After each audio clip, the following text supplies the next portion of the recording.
the latest COVID-19 news and guidance. Learn how to protect yourself and the people you care about from COVID-19.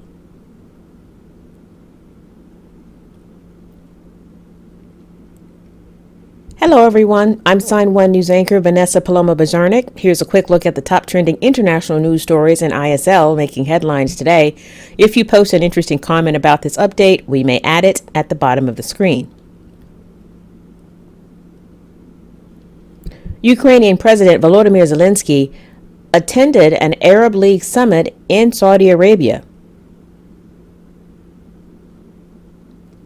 It is his first time in the Middle East since the start of the Russian invasion.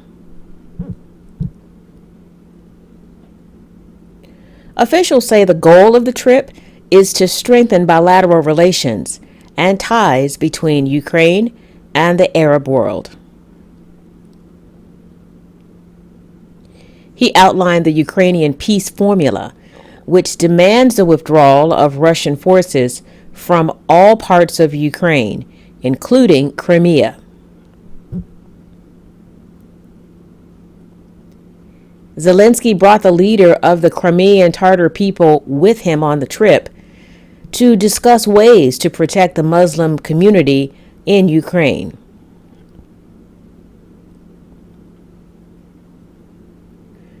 Zelensky said he hoped everyone was there for peace and justice, and to not turn a blind eye to the suffering in Ukraine.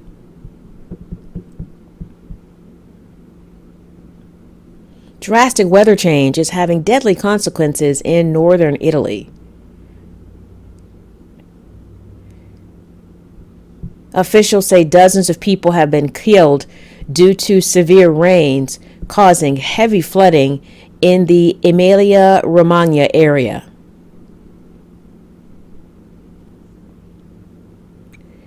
As many as 20,000 people could be displaced because of the floods. A local CNN affiliate says several others are still missing. The region had a long drought before getting 6 months worth of rain in only 36 hours.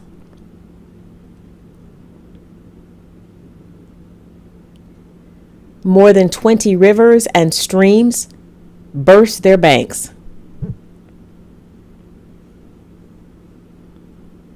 Organizers have canceled Sunday's Formula One Grand Prix in the region after water inundated parts of the race route.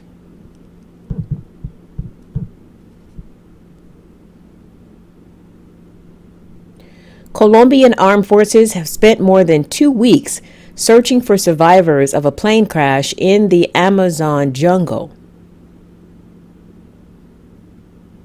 But there has been confusion over the story about 4 children surviving the May 1st crash. Initially, Colombia's president tweeted that 4 children, ages 13, 9, 4, and 11 months, had been found safe and alive.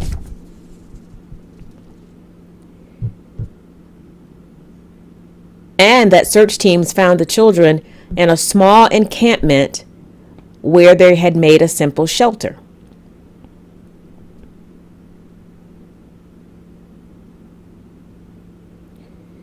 But later he deleted the tweet, saying that the information given to him by the country's child welfare agency had not been confirmed.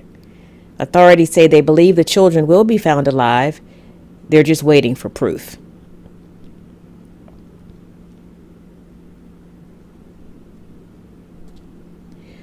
Hundreds of people have died in the Sudan region of West Darfur due to fighting between 2 rival military groups battling for control in the country.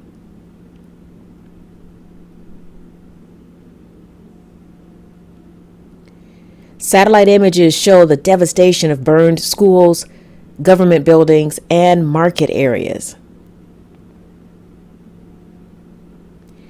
Officials say power outages have been continuous. It is very difficult to access water. The health system is out of service completely, and the internet only works during the day.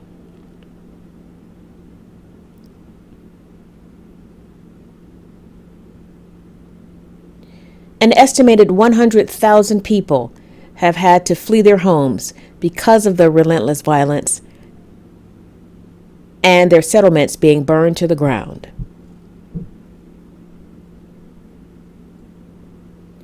Cyclone Mocha was one of the strongest cyclones to ever hit Myanmar, killing more than 400 people.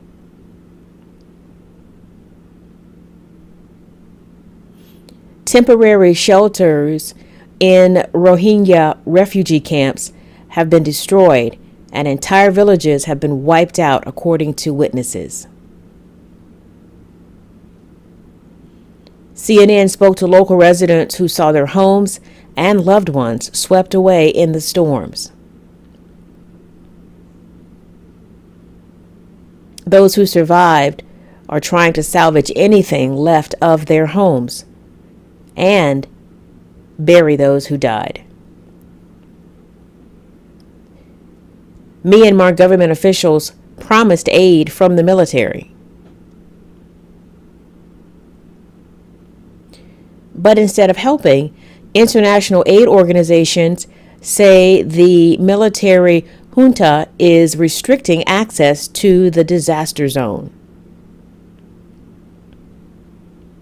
Which means already devastated communities are hoping for help that may never come.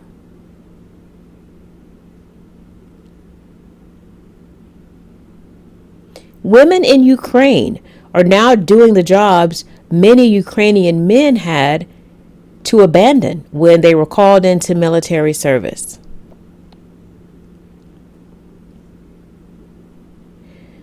Plenty of traditional male-only workplaces like the coal mines are finding women to step up and take jobs that before the war would have only gone to men.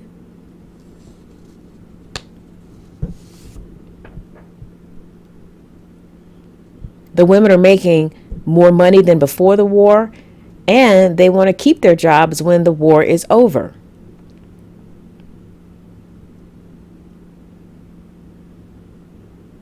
But in a male-dominated country, that may not be so easy. Employers think when the war is over, the women will return to traditional women's jobs.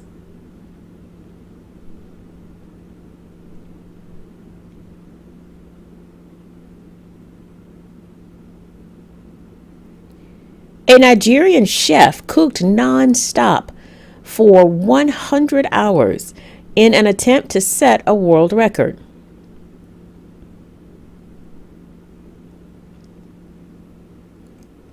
She started cooking a week ago Thursday and didn't stop until this past Monday. She created more than 55 recipes and 100 meals to showcase the best of Nigerian cuisine. Her motivation for trying to break the current record is to put Nigerian food on the map.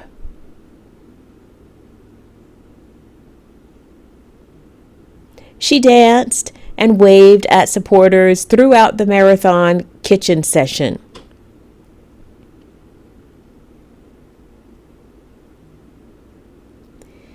The Guinness World Record Committee still has not confirmed if she will become the record holder. The current record is 87 hours and 45 minutes. It was set in 2019. A new discovery is causing some excitement in the art world. Conservators at the Guggenheim Museum in New York say an image of a little dog was uncovered in the very famous Pablo Picasso painting, La Moulin de la Galette. The dog was hidden beneath the surface of the painting. The discovery was made during a technical analysis of the artwork just before an exhibition showcasing his early works.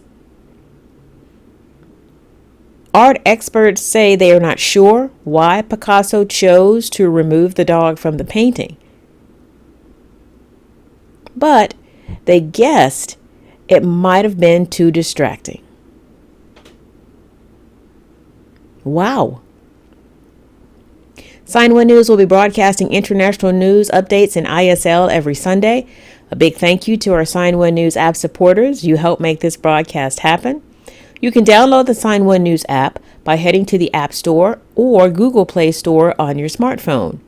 And you can also watch on Apple TV, Amazon, and Roku.